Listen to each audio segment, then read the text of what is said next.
welcome. Thank you for recording, Mara. Continue. Welcome everybody to the Community Impact Arts Grant Application Workshop. It's great to see all of you here. Feel free to keep your cameras on or off. We will have a PowerPoint. And my name is Angie Gaspar Milanovic. I'm the Director of Grants and Professional Development, and I'm joined by Mara Morris, our Grants and Professional Development Manager. So we will be co-hosting today, and I will be sharing a PowerPoint, and so Mara will be monitoring the chat for questions and issues as they come up. So I just want to say it's great to see all of you here. I know there are past grantees of the CIAG program here, as well as potential new applicants. So welcome. It's great to see you all here. So we will go ahead and get started with the PowerPoint so that we can address any questions that you might have, and also just have some time at the end to do deeper dives on anything that you're interested in. So I will, let's see, attempt to share the PowerPoint. Let's see here. Share screen.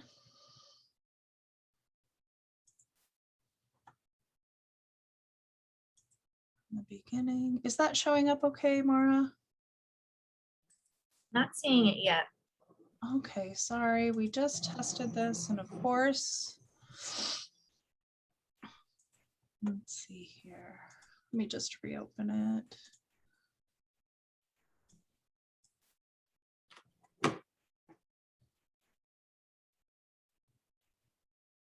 And if you wouldn't mind putting in the chat your name and which organization you're with, just so you can, just we can get a sense of who all is in the room, that would be fantastic. I'll get this open momentarily.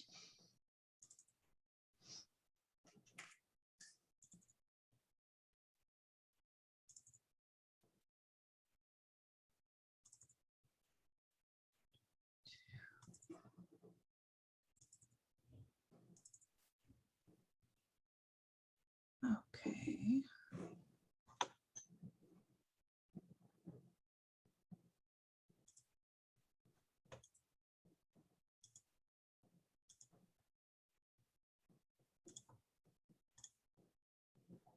All right, now.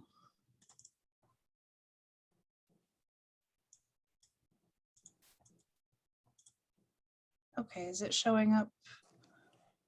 Yeah, we can see you might want to switch the display. Oh, thank you. It's okay. Okay, now it should be okay, I think. Yeah. Yes. Okay, sorry about that delay. I'm at the office, and it's always different than when you're at home. So welcome everyone to the CIAG workshop. I know that some of you are familiar with our work here at the LA County Department of Arts and Culture. To those of you that are new to our agency, our mission is to advance arts, culture, and creativity throughout LA County. And we envision a region in which arts, culture, and creativity are integrated into every aspect of civic life for all people and communities. I'd like to do a land acknowledgement as well. Our department recognizes and acknowledges the first people of this ancestral and unceded territory. With respect to their elders, past and present, and future generations, we recognize the Chumash, Gabrieleño Tongva, and Fernandeño Tataviam, who are still here, and honor with gratitude the land itself and those who have stewarded it throughout the generations. We honor and respect the many Indigenous people still connected to this land on which we gather, and we commit our work in service to and in alignment with these values. Oops. The larger goal of the CIAG program is to recognize and support the complex arts ecology of LA County by increasing access to and strengthening the quality of arts programming wherever it happens. For many years, we were supporting only nonprofit arts organizations. And this program began back in 2015. We received a small grant from the NEA in seed funding to develop the program. The LA County Board of Supervisors allocated $1.5 million over the next 3 years to support grants for this program. And then in 2018, they increased the allocation for another 3 years to $750,000 annually. And then earlier this year, they have now approved ongoing funding. So we now know we have annual funding for this grant program at $750,000 a year to sustain the program. So it really shows that over the last 6 years, it recognizes the impact of the program, the work that is happening through this additional funding, and it supports the county's ongoing investment in the arts and in our cultural policy, which integrates arts services into cross-sector county work. In terms of what this program does, it's really supporting exemplary arts programming, arts projects by nonprofit social service and social justice organizations, as well as municipalities whose primary mission is outside the arts. This really enables these organizations to deliver a wide variety of cultural services throughout the county that supports arts and culture throughout the region. And what we've also seen by mapping the grantees of this program, as well as our arts organization grantees, is that art services are being provided in areas sometimes where there are not a ton of nonprofit arts organizations.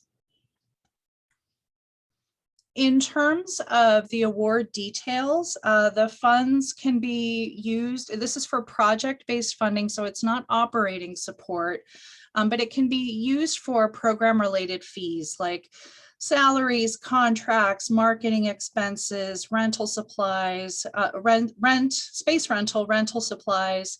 The funds can't be used for personal gain, paid political advertising, capital projects, or fundraising expenses. The requests can range from $5,000 to $20,000.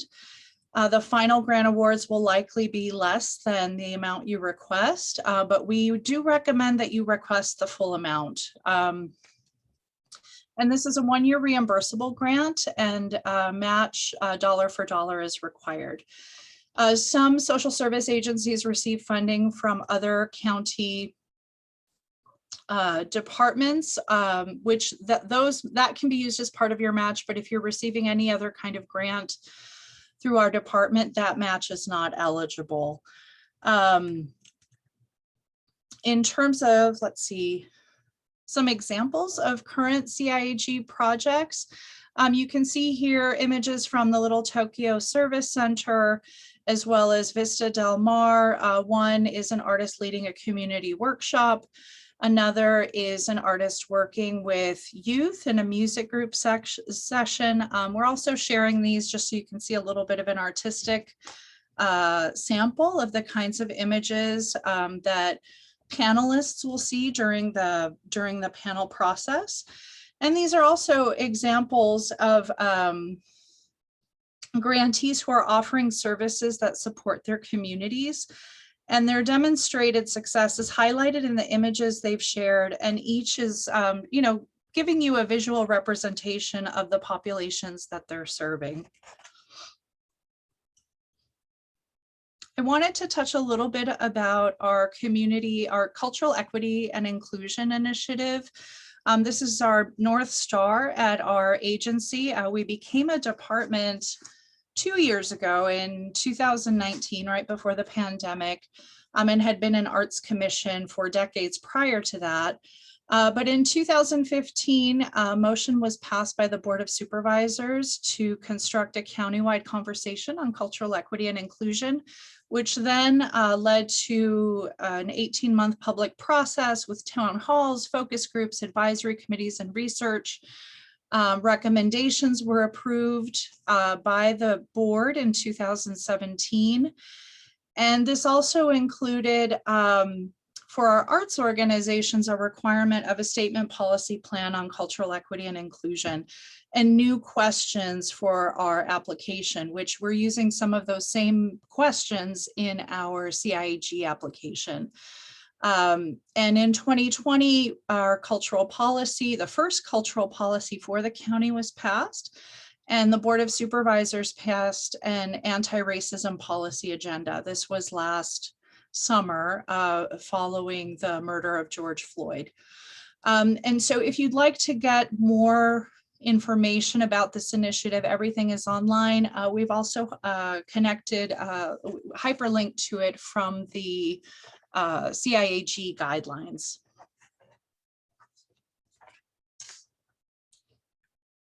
I wanted to spend some time on our review criteria and how the points are allocated for this grant application.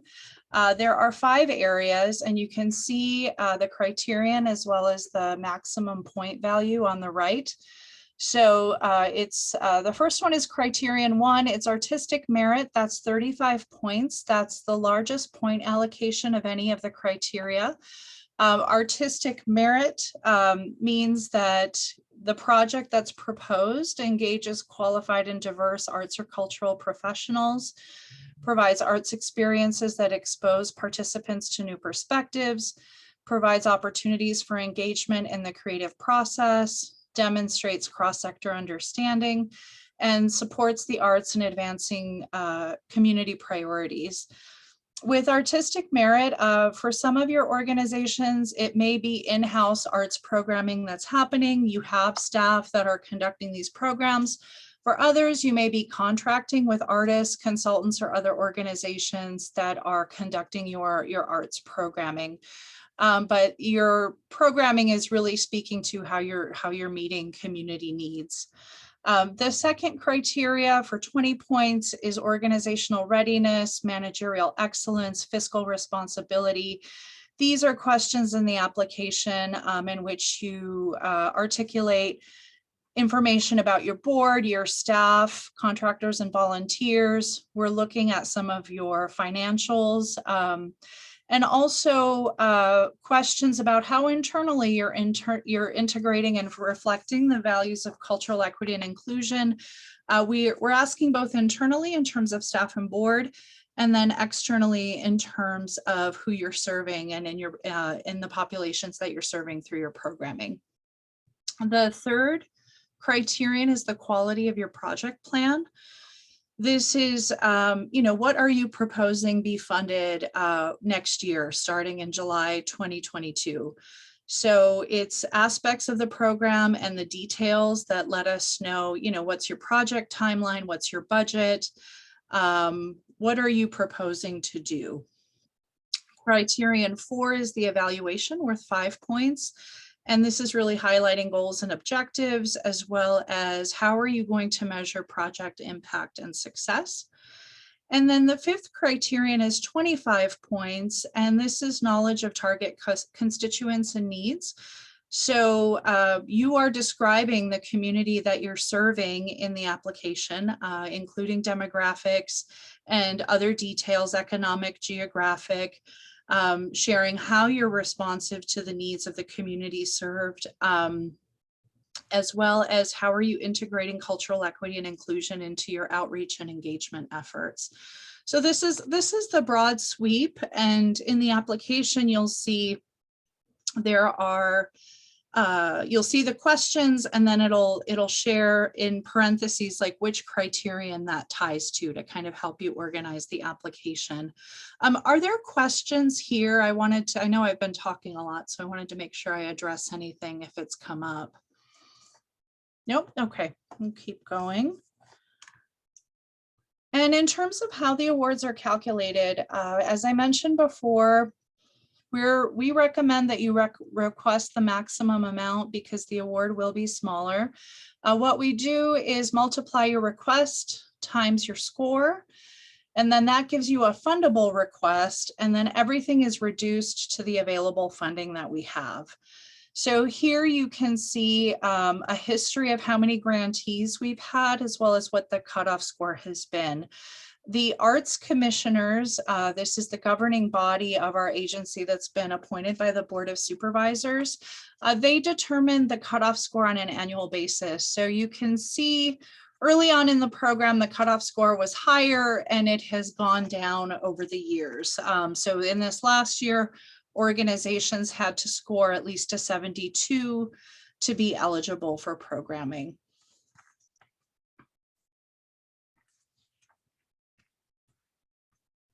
And the grant review panel, just to give you a sense of that process, has anyone in this room ever served as a panelist before for either our programs or for another agency? Curious to see. And if you haven't served, we would love to have you serve as a panelist. You can't, if you're applying to CIAG this fall, you wouldn't be able to serve on a panel where you have an application. But lucky for you, we have another grant program with 16 to 18 panels. And if you'd like to serve as a panelist, we will follow up with information on the nomination form that we have online. I will say for anyone new to this process, if you review 20 applications and rate and score them, it makes you a stronger grant writer and a stronger applicant because you see what comes up for panelists when they're reviewing applications. But our CIAG panelists, because this isn't only an arts this isn't an arts organization, this is a social service, social justice org. We are looking for folks that are familiar with the arts and social services sectors. We're looking for individual artists, educators, healing arts practitioners.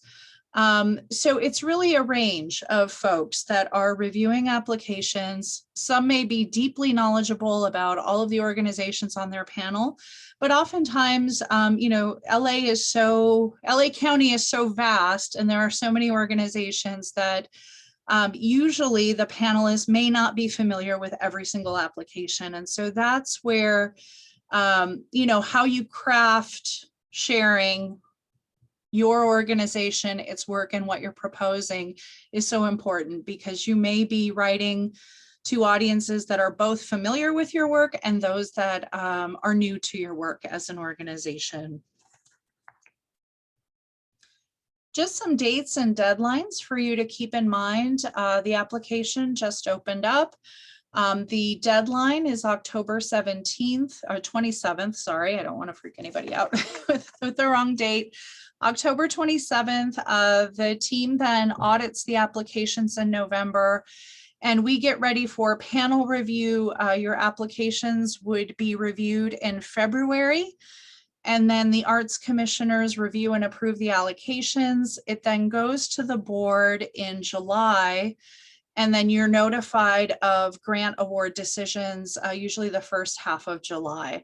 And then it's a one-year grant that begins July 1st, and then it goes through June 30th, 2023. So you're really looking ahead, hopefully more post-pandemic than we are now.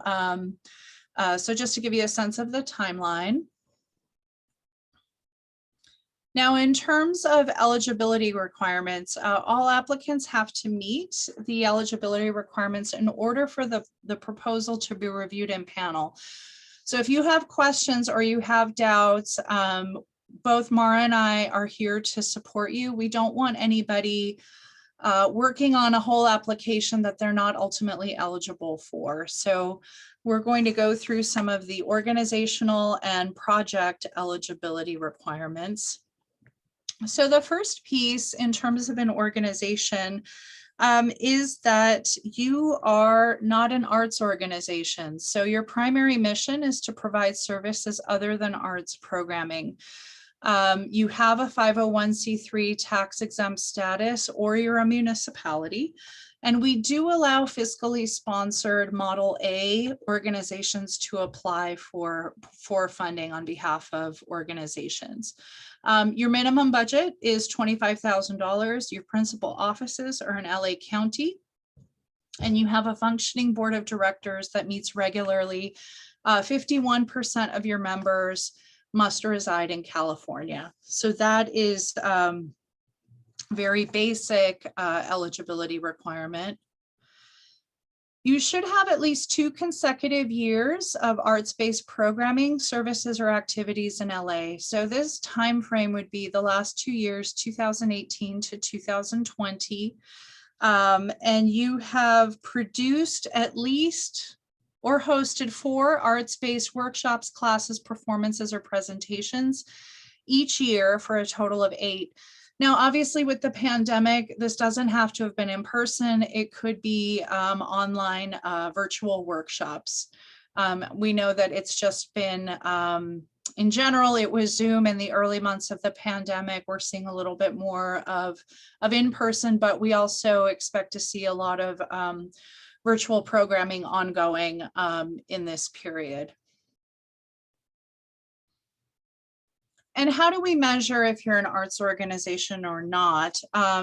This is really a budgetary question. We're looking at over 50% of your budget is devoted to non-arts programming. So as I mentioned before, some examples of eligible organizations are municipal departments, social and human services agencies and organizations, religious organizations that are providing services to the broader community that are not religious in purpose. Are there any fiscally sponsored projects on this call? Because anyone, if you can either raise your hand or put something in the chat, because we can skip over this if there aren't any fiscally sponsored orgs. Should we skip it? Seems like. Looks like one person is a fiscally sponsored. Okay, fantastic. So fiscally sponsored Model A are eligible to apply. Again, everything applies in terms of the requirements, but for fiscally sponsored orgs, we are asking for proof of the agreement or verification letter from the sponsor that's required with the application. Also, the fiscal sponsor is the applicant of record and the primary name of the application. So I just want to reiterate that if you are fiscally sponsored, it's your sponsor that's completing the application in terms of the account setup and all of that. But I know obviously you will have a big hand in putting the application together. So who's not eligible for this grant? Nonprofit arts organizations, as defined as 50% or more of the organizational budget devoted to arts programming. We have a grant program for this group. That deadline is next week. So that's our organizational grant program. We don't fund individual artists through this program, although some of you may be, as organizations, contracting with individual artists to provide services, but it's the 501c3 that needs to be the lead applicant. LA County and federal departments agencies are not eligible. Local and municipal arts agencies aren't eligible. Any organizations with private membership that are not open to the general public, K through 12 schools, as well as organizations already receiving funding from our organizational grant program or the Arts Ed Collective, and also institutes of higher education and learning such as college and university departments are not eligible for this. Are there any questions in terms of eligibility?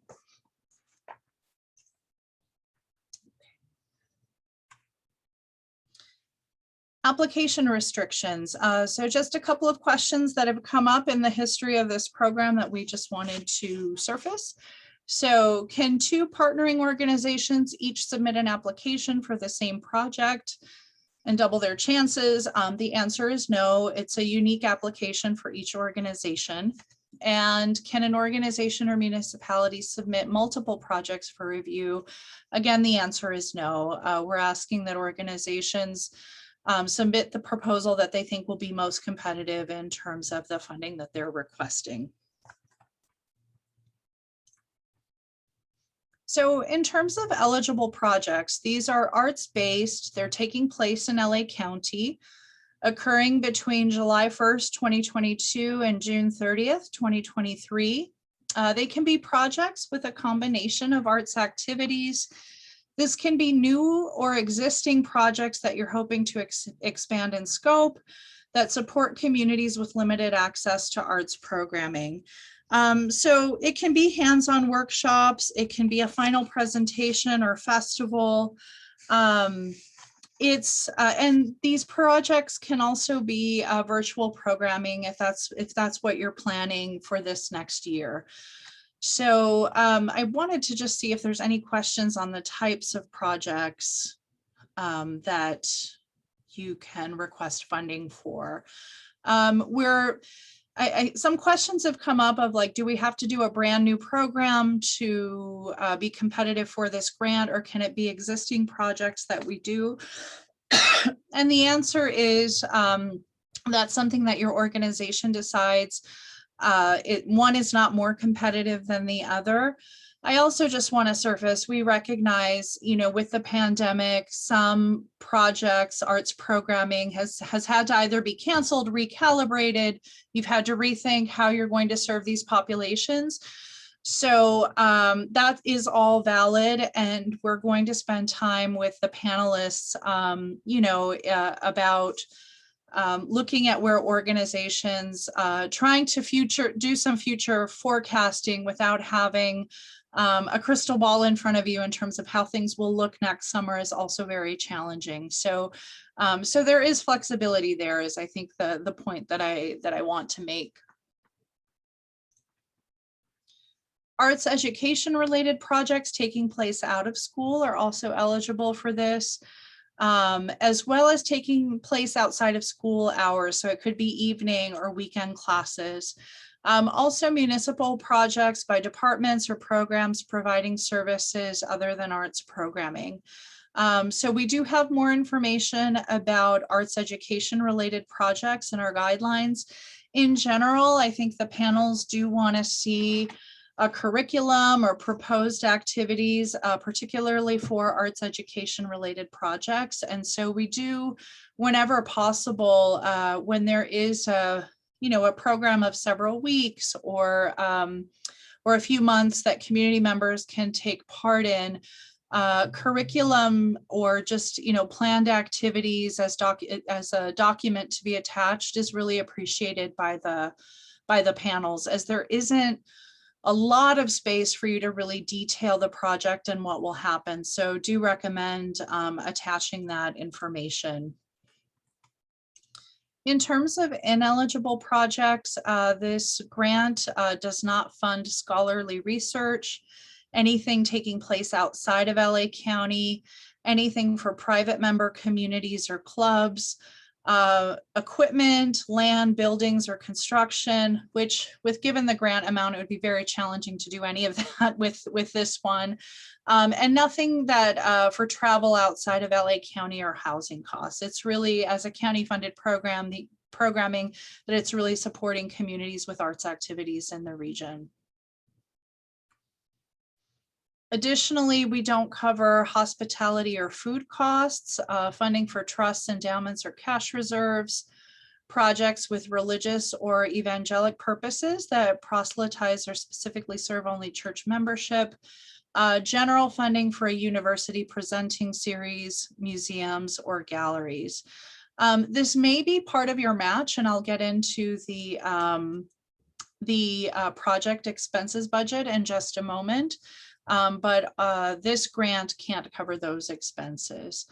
Are there any questions so far? Nothing has come up in the chat. Okay, thanks, Mara. So just a quick breath break, because we'll get into the online application in just a moment. Let's see, how are we on time? I will just continue on then if there aren't questions, and we'll go from there. So some of you might be familiar with our online grant portal. For those of you that are new, I'm going to spend some time, providing some tips and tricks to access the online grant portal.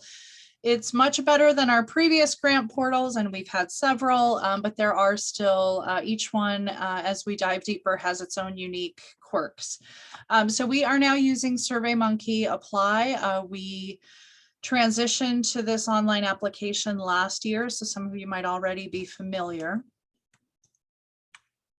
And in terms of accessing the online grant portal, these links are on our website, and also you can access through the guidelines, but you'll go to apply-lacdac.smapply.io.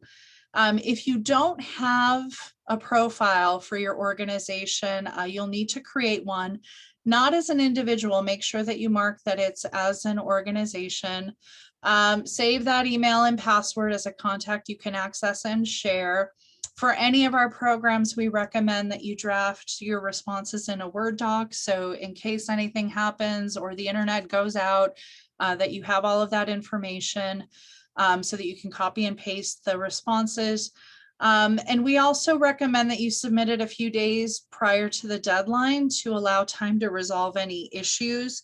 There aren't often glitches in this system, which is why we like it, but things can happen. So if you can give yourself that time, we definitely recommend it.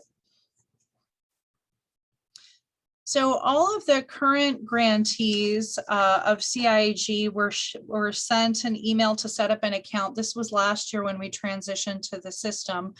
But if you're new, you will go to the main page. And one thing that's really helpful with this grant application, always look for the green buttons. So register, you can create a new account. It's only one account per organization, and your account login info can be shared.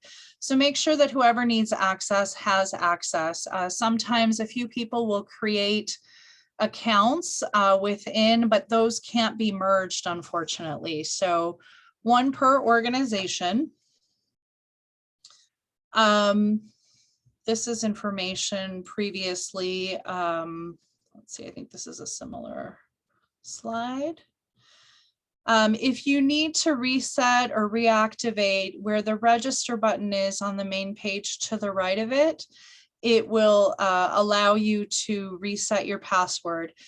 We will say that the technical site administrators with SurveyMonkey are responsive and helpful. So if you have questions, we recommend that you go to them first. If you're still having issues, email us and we can set up an appointment and try to walk you through it. I would recommend going into the site, making sure that you're able to access the online application sooner rather than later, just so we can troubleshoot any issues if there are any. Again, this is for the this is the new website. And getting started, when you're on the main page, Mara, is this linked? Does the guideline link specifically to CIAG, or do they go to the main page of our grant portal? Do you know? I think it tries to link to CIAG, and then ultimately the grant portal requires that you log in. So if you've already logged into the system, it will put you directly in the CIAG page or tile. But if you need to log in, once you've done that, it automatically redirects you to the main page, where you'll need to go under programs, which is in the top banner, and select CIAG from the list of programs available. Okay, thank you. And we apologize in advance for the acronym soup of all of our grant programs, but if you look for CIAG, you'll be able to find the current application year. So what you'll see here is the online grant application. Each of the sections is broken up into a task. And so you will select the task that you'd like to work on. So main page, project request, you'll see the initial narrative questions, a budget, there's an optional section for partners. We are interested in knowing about your primary staff and the profiles of the artists that you're working with, your board of directors.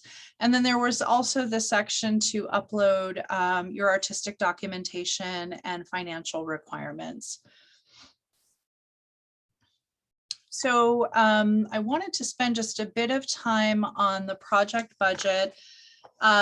It will, when you put in your request amount in the application, it'll automatically pre-populate with the fund request. In this section here, it is a dollar for dollar match, and then you'll be able to populate with the other project budget expenses that you're anticipating. If totals don't match the request amount, it's going to read error. So it does the math for you. If you overmatch, that's fine, because sometimes, you know, you're requesting $20,000, but your total program is over 200,000. That's fine. You can overmatch. But if it's under, an error will come up, and so it'll force you to go back in and redo the math there. In terms of the income, because there is a cash match requirement, you'll see government, this is pre-populated with what you've put in as your request amount, but then we are asking you about your foundation, corporate, board contributions, individual or earned income. And there is a space there for you to detail cash match, your anticipated cash match. In terms of artistic documentation, the artistic samples are an important part of the documentation, but also the descriptions that you've put in this area. This is additional real estate for you to describe what the panelists are seeing. And so depending on the kind of project that you're proposing, there are a couple of different artistic documentation samples that you can provide. You can submit up to 2, and we recommend that you do that versus only submitting 1. If you're sending in video or audio, it's up to 5 minutes. If you've decided to share visual images, it can be up to 10 images in a PowerPoint presentation. Keep in mind that the panelists are looking at a lot of applications, so we recommend that you show your strongest work.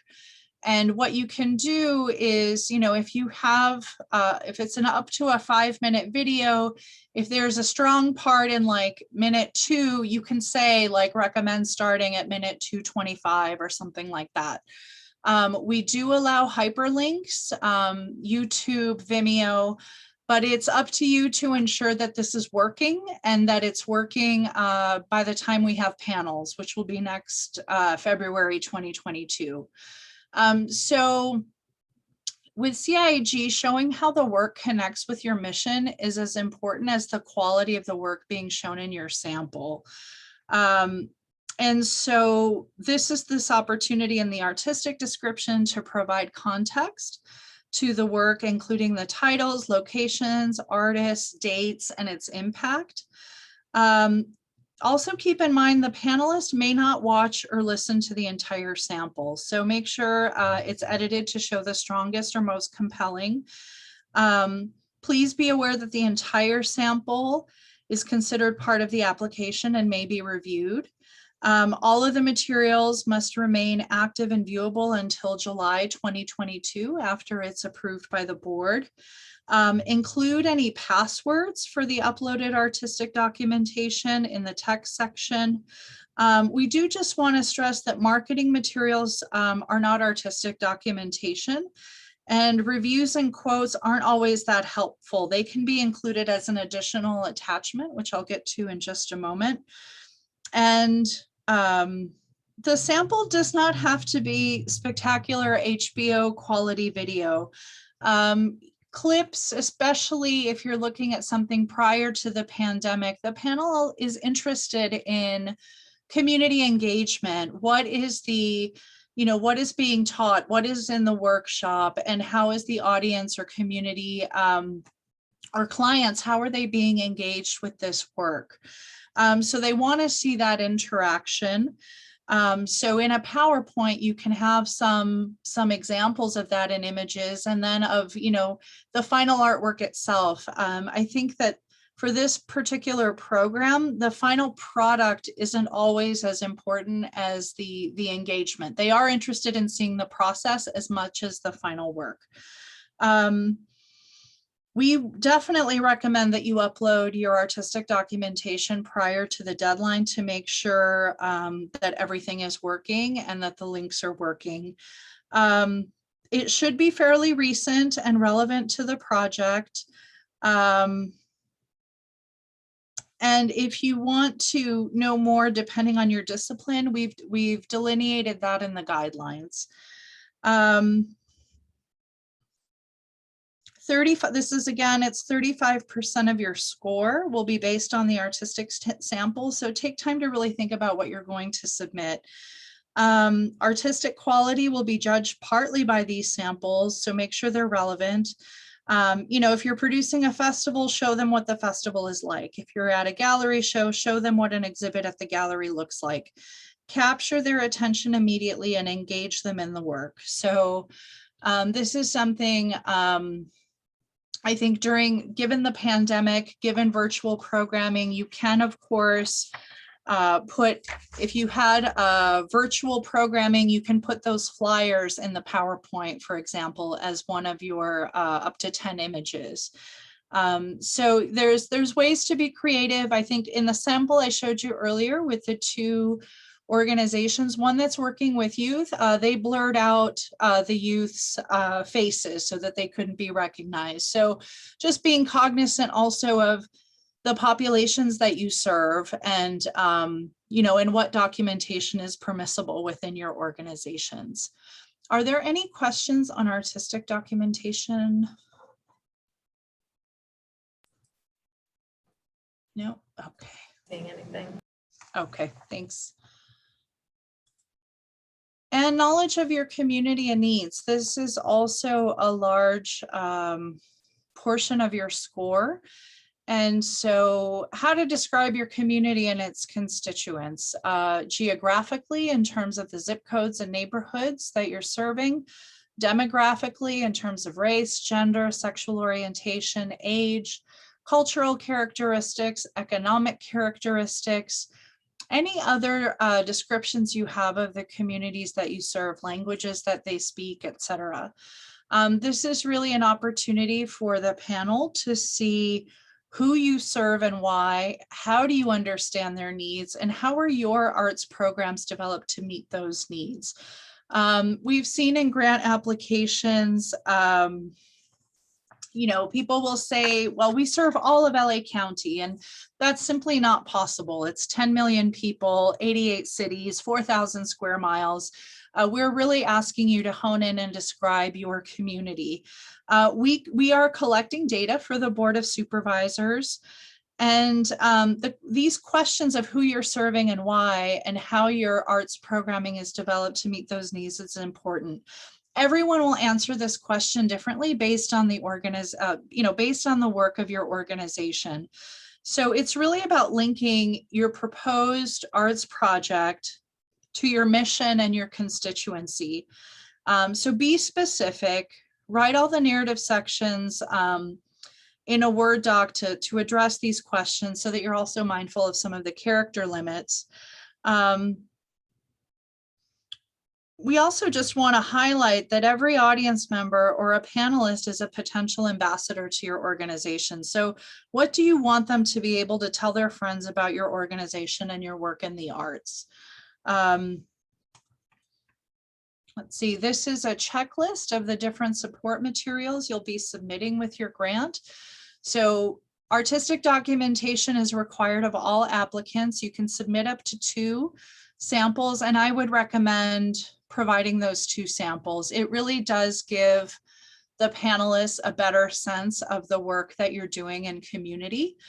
We will need your 990 most recent or filed on or after December 31st, 2019. If you have a budget of more than $2 million, we will need that financial audit as well. Municipalities and fiscally sponsored projects, religious organizations, we need a reviewed financial statement or an annual profit loss statement in lieu of the 990.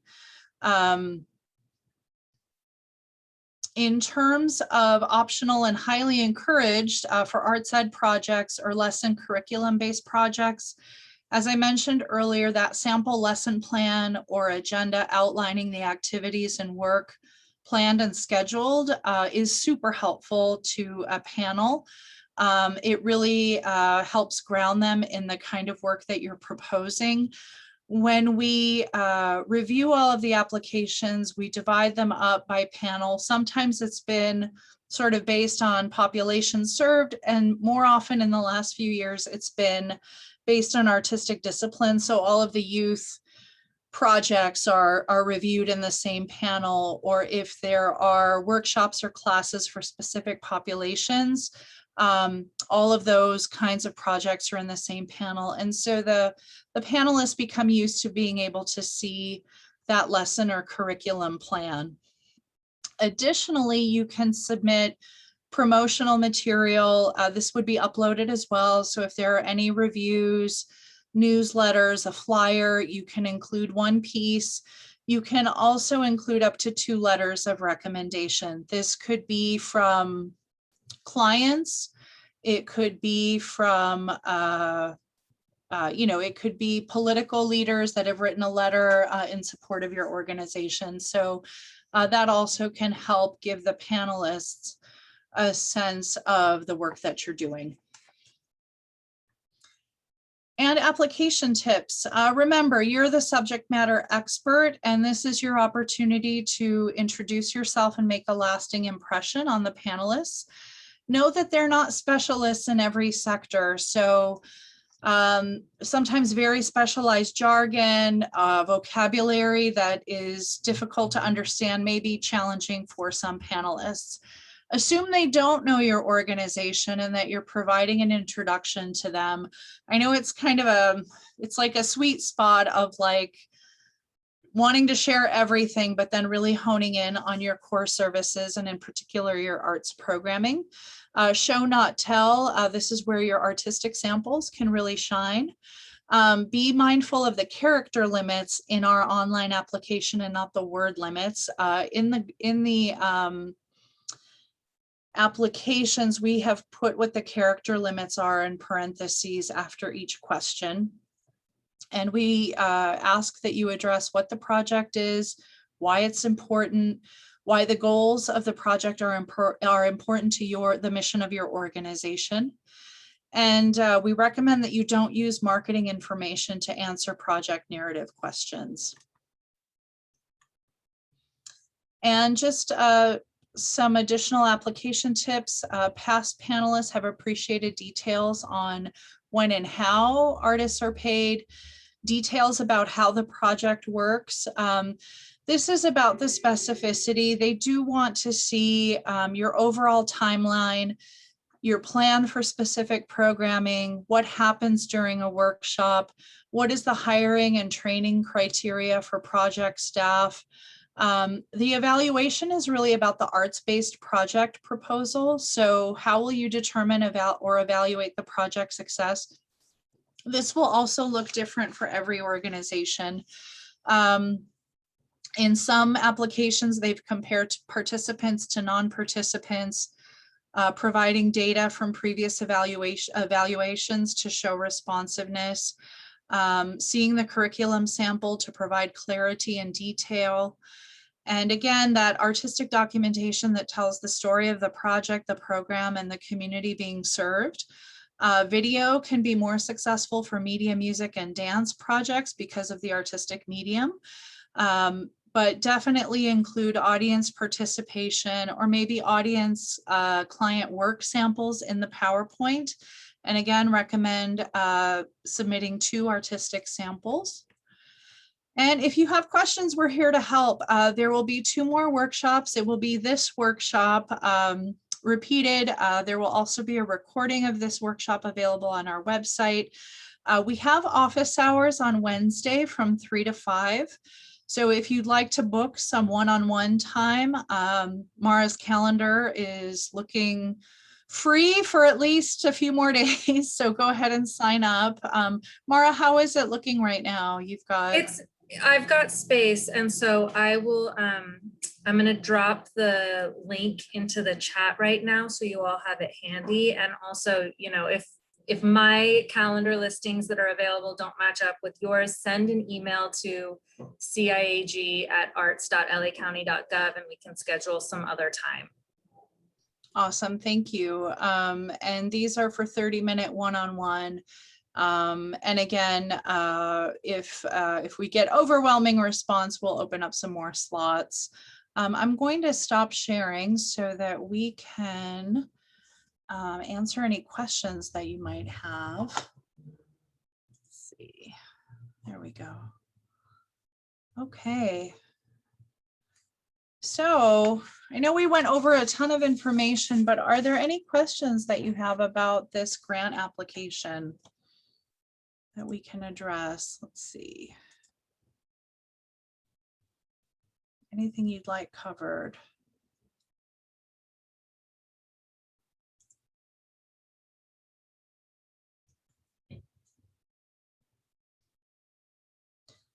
Okay, Sarah, did we address Sarah's question about?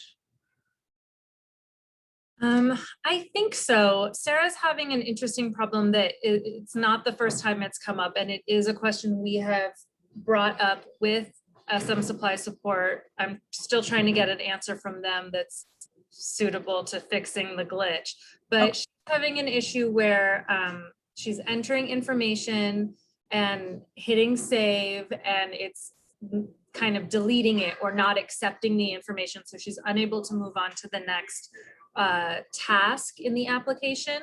Okay. And you need to be able to move on to the next task in order to access the, excuse me, my children are going to be loud now, in order to access the supplemental materials that you need to upload. So one of the ways we have troubleshooted this internally is rather than at the end mark is complete, just save. There's two options at the bottom of every page, and for some reason, like if one doesn't work, the other one might. So just re-enter all the information and try clicking the other button just to try to get the system to recognize that you have completed those fields. Okay, thanks, Mara. And I think this has also come up. I think it happened during CARES Act applications. And if you're saving it, and we can always try to log in and we can see what it looks like from an administrator point of view. Sometimes it's not showing up on your side, but we are actually able to see that you were able to complete those fields. Any other questions about eligibility, any of the grant requirements? Okay. Again, if you do have any questions, I will just going to put the email where you can submit those questions in the chat. This is the CIAG grant email account, and both Mara and I are checking it. So that's faster than emailing one of us individually, hopefully. So.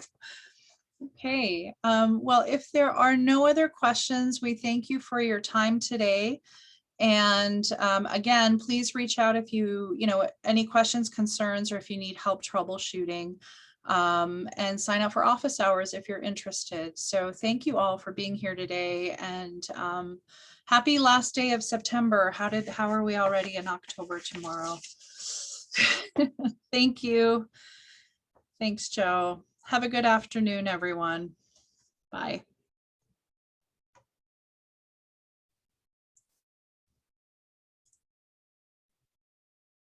Okay.